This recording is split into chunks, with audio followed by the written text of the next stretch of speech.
Okay, so I had posted a picture of our palette of all of our different eyeshadows that are regular line. And so I wanted to, and I said, hey, pick a color combo. And so I did one, and then I'm allergic to the color Merlot, fortunately, not that wine. And then my eyes got all funky, and then I just didn't do it. And I wanted to do these, so I'm doing one. So I'm doing Kaylee's suggestion right now. It is the Stormy, Rustic, and Emerald Noir. I say that weird every time. So these are not colors that I typically would put together, which I think was the point. And the reason why I don't is because the Stormy has that really, it's that gray, deep sort of, I don't typically pair that deeper gray with a darker brown, but we're going to, and we're going to see what happens. And I do usually have a transition color, like a lighter color in my crease so that things blend together. But I'm going to try to stick to just these colors. I may pop in one lighter, brighter color since these are all darker. So I'm going to start with Rustic. This is what it looks like as a sample, and I'm using a sample so that I would remember to tell you, if you want a sample of any of our eyeshadow colors, tell me and I can send you some. I can send them as individuals or I can send them as looks. So, and this has directions on where to apply them. These ones come with a cheek color and a lip color. So just let me know. But so I'm starting with my crease. I always tell everyone when you're putting your crease color in, it's just gonna look kind of goofy. It also looks even more goofy when you're doing your makeup in a mirror, not a mirror, sorry, in a camera lens versus a mirror. So, and I probably should have grabbed a mirror, but I didn't. So I'm using the camera. If you have hooded eyes, you want to just bring that arch up higher, not the arch, sorry, your crease higher. So if you have, if you, when you open your eyes, you don't see a lot of lid and it kind of disappears, you just want to create more crease area because that will give dimension to your eyes that you wouldn't normally have. So that is my tip for hooded eyes.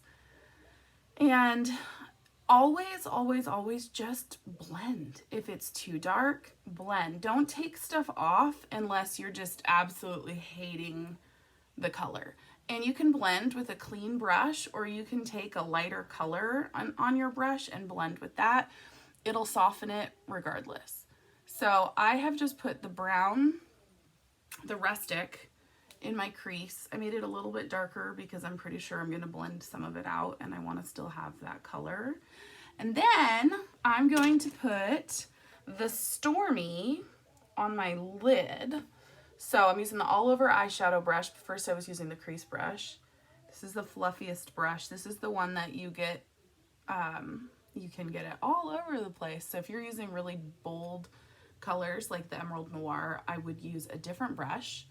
Probably our smudger brush because you have more control with that. So I'm taking the Stormy all over my lid. So you're gonna see that gray meeting the brown together there. And this is where I'll probably bring in a lighter color specifically for up by my brow bone, because that's where you want to have a highlight, and you don't want to highlight with any of these colors. So, and I do bring it usually on the inside of my eye, but I'll do that at the very end. So I'm going to actually use my crease brush again, and what's the color that would complement these? Something that's soft. I might just use Candlelight. So Candlelight is just a really muted color.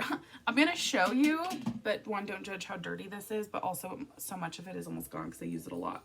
So this is the color I'm using, Candlelight, right here. You can see my super dirty palette, but so I'm just going to put some of that and blend up to my brow bone, and I did put some brow tint on already, so my brows are done. I put the rest of my makeup on other than my eyeshadow makeup. So a little bit of Candlelight up here, and that just kind of blends it all together so it doesn't look like I just stopped doing my eye makeup as it got closer to my eyebrow.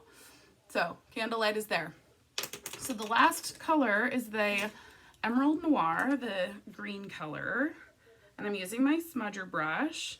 And if you're really afraid of color, you can use a really fine tip eyeliner brush and use this Emerald Noir as an eyeliner. You can get it wet with water or spray it with finishing spray and just use it right as an eyeliner. I'm using it as more of a bold statement color, and I'm just using it on the outside of my eye. This is where I oftentimes put my more pigmented colors. If I'm going to use purple, if I'm going to use blue, I'll put it out here and it kind of draws it all in.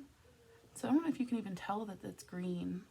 The lighting in here is like, I have my light so you can see me and my light behind me, but it's such a pretty color. I was actually going to put it in my palette and realized I sold out of it because I've sold so many of them recently. So when I get my order in, I'll add it to mine. So if you do like this color and you actually wanted it, it is not hard for me to get it for you. I can actually have it direct shipped to you too, but that's the only reason I don't have it in my palette right now is because I give it to my customers before I give it to me.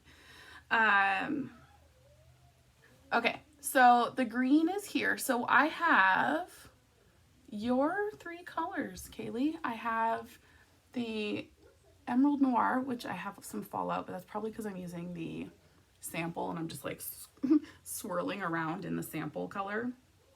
And then I have it, so I have the Emerald Noir here, Stormy on the lid, Rustic in my crease, which I may actually add a little bit now that I have that in there. I think I could go a little bit darker in my crease. So I may take some more Rustic. And then I just, like I said, added some Candlelight to finish all the way up to my brow. And see how I'm blending, and I'm pulling a little bit of the green in there too.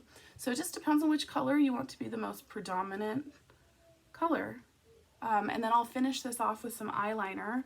I guess you could stop watching if you wanted, but, and some people do put color down below. I know it looks amazing on some people. I can, but I oftentimes feel like it makes my eyes look really droopy. And I don't know if it's my eye shape, if it's my skin tone, my hair, like I just don't know what it is, because some people make it look amazing and I never feel like it looks amazing. Oh, eyeliner in a camera mirror. This is something special.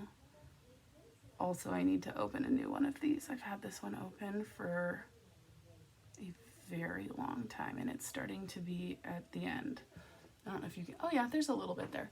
So this is our liquid eyeliner pen. If you are afraid of liquid, this is like the most forgiving, friendly eyeliner of all time. It works way better when it's not dried out like mine is right now. I think I've had it open for probably close to 8 months. You should probably replace it more often than not. So I'm just holding my eye tight here. Normally I just go whoosh, but it's so dried out that it's like skipping around and not even getting any on my lid, or getting it in one spot and not another. But I mean, you can kind of see that it's working. It looks a little goofy right here. But you got to just trust me on this. When you're using one that isn't dried out, it's amazing. So if you're going to put eyeliner on the bottom, make sure you always put it on the top too. Never just on the bottom. It makes your eyes look really tired and heavy.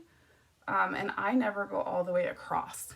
I always just do the outside. Again, because I don't want it to be just a bold look. I'm trying to just make my eyes pop, not make people look at it and go, oh look, that's what her eyeliner looks like. Okay, so I'm going to stop with this and I will take a picture once I have my mascara on.